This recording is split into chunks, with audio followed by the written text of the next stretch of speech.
Welcome guys, and today I'm going to show you how I can fix this PSP black screen issue. So I had this problem, but right now I don't have a PSP, but I will try to help you. So what you can do is basically try your AC adapter.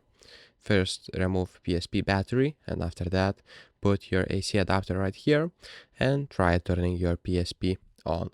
If your PSP turns basically on, it is related to battery, that it is faulty or dead. If it is still doesn't turn on, the issue can be with the charger, charging port, or internal power circuits. So what you can do is try another and different charger, or if that doesn't work too, you can perform a hard reset. So how hard reset works: basically turn off and take out the battery.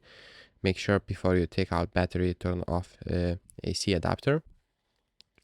And basically after that, without anything, just try hold it your power button for the 30 seconds, and that should fix your problem.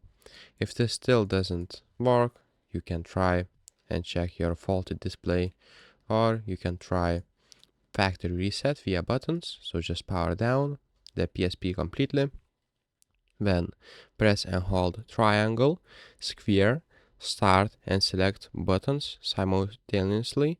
While holding these buttons, flip the power switch to turn on PSP on, and continue until your screen turns back on, and see if this helps. So those are the fixes. You can try to remove the memory stick and try booting your PSP. So if this video was helpful, please make sure to subscribe to Guide to Everything, comment down below for the algorithm, and see you in the next one. Peace.